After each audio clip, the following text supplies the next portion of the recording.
Hello, hello, hello. This is Kay at ComicsVerse at New York Comic Con 2015. I have the great pleasure of talking to Wes Craig, who is best known work is The Art for a Deadly Class. How are you, Wes? I'm good. Hello.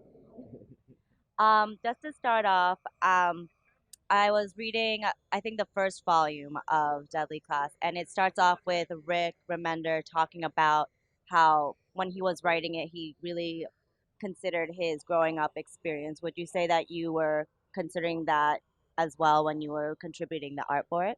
Yeah, for sure. He's just a few years older than me, so his my teenage years was a bit more on the early '90s grunge side of things, and his was a little bit just a little bit before that. So slightly different experiences. My thoughts of when he was a jaded teenager, I was just a bit more flowery and younger. Like everything's fine, you know. But yeah. But I think those experiences are, it's always the same. It's always just like heartbreak and all that kind of drama that happens when you're a kid. But he grew up in kind of in the punk scene, and I had a pretty he when we talked over the phone, a lot of the stuff that he would mention is like, yeah, I know what you're talking about. There's this movie called Another State of Mind, which is like all these '80s punkers that are traveling across the United States, like Social Distortion, Minor Threat, and that was a huge influence on him. And I was like, I watched that movie like a million times when I was a kid, so we were speaking the same language, you know. Yeah, it was a good sign. All right, that's awesome. So, do you think that, or I'm sorry, um, so I understand that Blackhand Comics is something that you just created yourself and it just come out and you considered it your baby. And I guess I've been asking a lot of writers and artists this, but as an artist, do you feel more strongly about your just originally owned work or your own projects versus the work that you do for other writers? Or do you feel kind of impartial? Yeah, it's on a scale, you know. I mean, like Deadly Class is almost perfect in that way where me and Rick are both owners, and I feel like we talk over it, and I feel very invested in the story.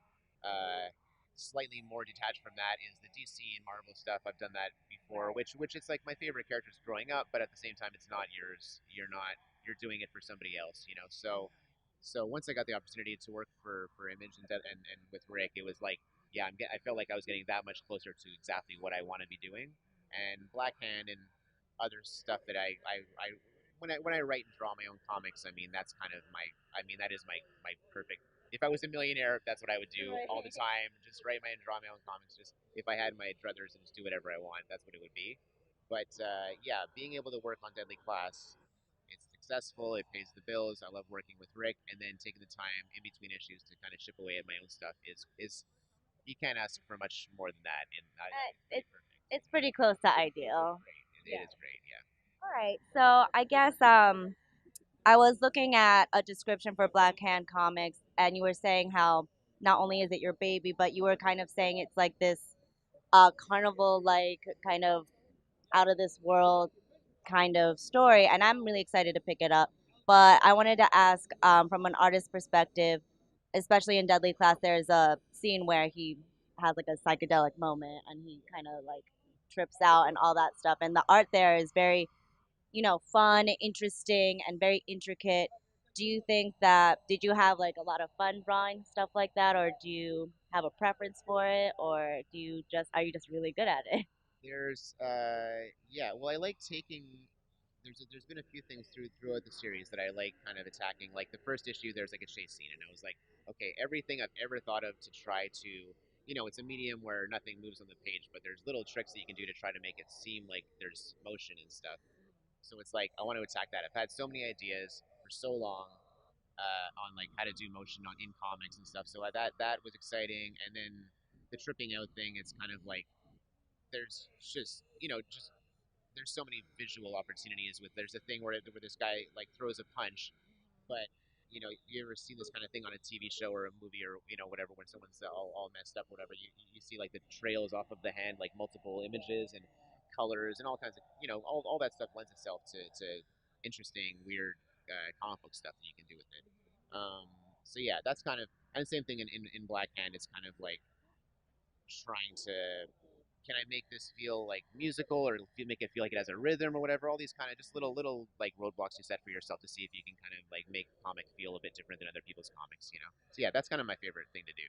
Um, No, that's awesome because I was actually, I guess this is a bit of a loaded question for any comic book artist, but I guess going off of what you were just saying, what do you want to bring to the comic book industry? What do you like? How do you want to change it? How do you want to impact it? Like, what do you want to bring to the table? Because you're already changing the game right now, but how do you like? What's your next step? Like, how are you going to expand, and what do you really want to achieve? yeah, I think my favorite thing to do is, I mean, like, it's an old medium. It's been around for a long time right now, but at the same time, there's still a lot of room to explore. Like, I think that we've like most a lot of comic books is people copying. It's like people say like, oh, they're like storyboards for movies, but that like drives me crazy because they're not storyboards for movies, and they have their own novels, have their own language, movies have their own language, comic books have a very specific language, and they can do things. They don't have a soundtrack like. They can't make you cry like a movie can with like the couple breaking up and the soundtrack comes and you start crying. But I mean, but there are certain things that we have that other mediums don't have. So I think there's a lot of room to explore that, and there's people that have done that. There's Jim Steranko, there's Will Eisner for on the Spirit for years and years. There's people that have throughout comics history that have done that. But I'd like to. Those are the people that inspire me a lot, and I'd like to kind of be in that. Not, not to compare myself to any of these masters, but I'd like to. Those are the people that I relate to the most. That I'd like to be in that school of thought. Trying to kind of push the boundaries of just comic books as a story, what they can do in their storytelling. Well, I think, Mr. Craig, you're well on your way. And my final question is just kind of a fun question. If you went to the King's Dominion School and you were an assassin as a teen, what do you think your skill set would be? Hiding. I'd be like the best hider. I would just be all grimy in one of the sewers and just the entire where'd Wes go? He hasn't shown up for any of his classes, and the entire time I would just be in a sewer or something like that. I'd be like that guy in Hunger Games that just like hides himself and stuff. Yeah, I was I'd be just that thinking guy. about that guy. Like, okay, so camouflage. Camouflage would be my expertise. All right, I feel like that's an underrated skill, I think. So, yeah. All right. Well, I think that's all that I have for you today. Thank you so much. Um, I'm Kay at ComicsVerse. Remember to subscribe to our YouTube channel, ComicsVerse TV, for more quality content at New York Comic Con 2015. We also have a Facebook, Instagram, Twitter, Tumblr, all of those platforms. Check us out, ComicsVerse. And if you want your in depth comics analysis, check out www.comicsverse.com. Wes Craig, thank you so much. It was such a pleasure talking to you. And thank you, viewers. I'm Kay, and you're watching ComicsVerse.